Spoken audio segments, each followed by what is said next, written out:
Family Action has been providing services for families since it began in 1869 as the Charity Organisation Society. Since then, direct support has been the mainstay of the organisation's work. Back in the 1860s, just as now, there were families struggling with mental health issues, with substance addiction, with domestic violence, with the need for parenting support. Those issues persisted then, they exist now, and that's why the need for family action is constant. The role of family action may have changed quite significantly since 1869, but the problems that families are facing today and are bringing to the agency are actually remarkably similar. Family Action is absolutely wonderful if you're interested in historical research. They have their case notes and minutes of meetings and records going right back to 1869. It's a fantastic resource. Back in the 1860s, life was very different for families. With no welfare state, many families often found themselves in great poverty. Life was really tough for poor families, very precarious. They could be thrown out of employment at any time, they could be thrown out of their housing at any time. And what's more, it was regarded that they were the ones who'd brought about their own situation, that they somehow were immoral in some way, and that was the reason why they were poor. In London, there was a severe shortage of housing, so accommodation was overcrowded with very poor living conditions, and there were also regular outbreaks of diseases like cholera, TB, scarlet fever, and also a more general context of quite severe malnutrition.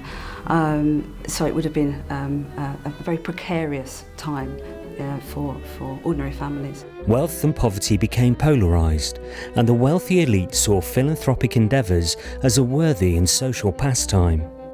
But philanthropic giving was haphazard and not organised. There was a burgeoning of philanthropy in the mid-19th century, so a large number of charitable organisations and relief agencies were set up. It was completely uncoordinated, though. The help they gave was quite uneven. It was often overlapping. The Charity Organisation Society was set up in 1869 by a really quite visionary group of Victorian social reformers who looked around them, looked at the poverty that they saw in London, and they realised that giving alms, giving money to the poor, perhaps wasn't the best thing that they could do if they really wanted to change people's lives. And so they thought about how to organise services, how to give people support over a period of time so that they could overcome their problems. And that was the beginning of our history. The Charity Organisation Society worked by assessing who was worthy of support, who could be helped, who was irredeemable. And they did that by establishing investigative casework process, whereby they would look into the family's circumstances, they would obtain references from people in authority who knew them, like vicars or their employer, in order to establish whether they were basically of good character or whether they were wastrels and needed to go to the poor law because that's where people went who couldn't be helped. The Charity Organisation Society positioned itself as tackling the root causes of poverty rather than its symptoms, and they traced the root causes back to character defects in individuals. So their casework was based around establishing whether applicants' characters were redeemable and whether they could be helped to help themselves. The Charity Organisation Society and their investigative casework in fact laid the foundations for the sort of social work interventions that we see today, work casework working with families. The Charity Organisation Society continued to assess families' needs before providing support throughout the late 19th century. By the 1930s, Britain was recovering after the First World War, and the needs of families were becoming a great concern to the state. By the 1930s, there was much greater understanding of the structural and the economic causes of poverty, and by then there was the basic foundations of the welfare state in place. So it was possible, there was some very, very meagre welfare benefits available to some families. But in the context of the Great Depression, there was mass unemployment, so there was still a great deal of hardship and need. Families really still would have been dependent on each other and on any organisations and societies and charities. There was still a plethora of charities focusing on different areas, but the idea was, especially through the Charity Organisation Society, that they would try and complement each other. They'd each have their distinct type of function of help, but they all fitted together. With the state taking a greater interest in providing support for families, the Charity Organisation Society needed to rethink the support it offered. The COS had dropped their opposition to state support for the poor, and they had begun to provide supplementary support in the form of grants to families for basic necessities like bedding and clothes. They also provided convalescent aid for families where the father was unable to work. The Charity Organisation Society was concerned with trying to establish a very distinct role for itself in terms of fitting into a whole jigsaw puzzle of different sorts of support that would be available for families. Looking at the case files from the early 1930s, we can see a shift away from a preoccupation with character towards an interest in social respectability, how the family looked, whether they were clean and tidy and respectable. There was much less emphasis on them being immoral, and it was shifting more to focusing on their physical health and their hygiene, and they could be helped to turn that around, if you like. By the end of the Second World War, government had taken its responsibilities towards its citizens seriously. The welfare state was in full swing, and in 1946 the NHS was established. This led the Charity Organisation Society to think more carefully about its role in supporting the needs of families, and with it, a new name for the organisation would be established. The change in the 1940s from the Charity Organisation Society to Family Welfare Association was very much linked to the creation of the welfare state and the fact that charitable organisation, charitable services were becoming more progressive, more organised. They were moving on from perhaps some of the Victorian approaches to responding to poverty and responding to people in need, to recognising that the state and indeed charities had a role to support the welfare of individuals and families. During this time, the FWA have to really redefine themselves more directly in relation to the state, and they have to carve out a new role for themselves, which they did through developing a particular specialism in therapeutic work with families. People were no longer coming to this charity for help with some of the material hardships that they'd experienced in the past, because now, for example, healthcare was free at the point of delivery. But instead, the charity now had to reposition itself to think about how it could provide vital services for families that were rooted less in material hardship and more in practical emotional support that people needed in order to overcome often quite complex combinations of difficulties that they were facing, such as substance misuse, mental health issues, violence within the family conflict, parenting issues. And it was more about the service response rather than relieving poverty.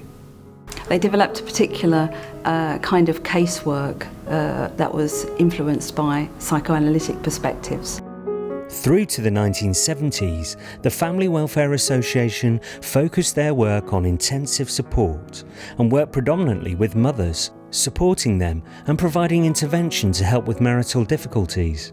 It's very interesting post-World War II through into the 1970s with how the Family Welfare Association worked with families, because they were very much starting to focus on relationship dynamics and intensive work with families. But at the same time, these recurrent issues around poverty and debt and poor housing were still there, and they recognised that they had to sort those issues out in order to start work on family relationships. I think the shift that we saw in Family Welfare Association at that time was an increasing interest and appetite for learning more about the growing international evidence base in how to work really effectively with families. So we saw the introduction of more evidence-based work, the introduction of more therapeutic work with families, introduction, for example, of counselling schemes, etc., working closer alongside general practitioners and other specialist professionals from other areas. So what we saw was an increasing knowledge base and use of evidence in the work of the charity, and also that continuing theme of innovation that we've seen throughout the charity's history. The problems that families were needing help with remained pretty much the same. But the lens through which they were viewed shifted again away from character and away from social respectability, and instead focused on the internal dynamics of families, the inner workings of families. There was a particular concern around marriage and a sense that the couple relationships were at the root of the family's problems. The Family Welfare Association very much saw itself as almost the keeper of the pure flame of social work, that they were carrying out the really intensive work with families that they believed that social services were not delivering. It's very interesting, the 1970s was a period when there was quite a bit of spending on the welfare state, quite a bit of provision. There was space to help families in various ways. And so Family Welfare Association, focusing on families, on relationships and on this intensive work on marriage and so on, was their niche. The Family Welfare Association was a champion of therapeutic casework, pioneering innovative service deliveries such as attaching caseworkers to GP surgeries, a delivery method that endures today. In the 1980s, the focus of their work moved to a whole family approach, yet again reflecting the changing needs of society. By the start of the 21st century, the Family Welfare Association had found itself a significant role, working with families to provide the kind of holistic support they couldn't receive from elsewhere. The organisation had evolved, and with it came the opportunity to identify itself with a new name. The change in name from Family Welfare Association to Family Action is very much tied up with the fact that we wanted a name for the charity that just says really clearly what we do. We work with families, we work very actively with families, hence Family Action.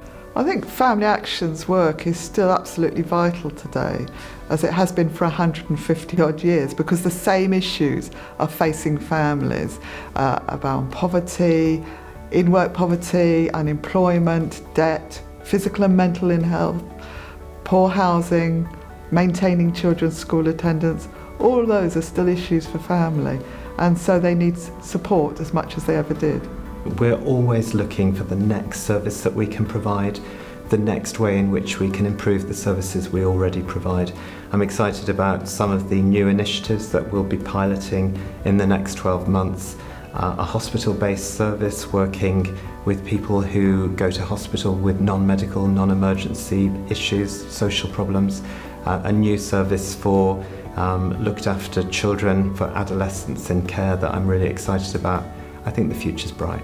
Families today need support as much as they did in the past when they're facing difficulties, and it's really important that agencies like Family Action are there to help. The difference that Family Action makes to families today, I think, is the same as the difference we've made throughout our history.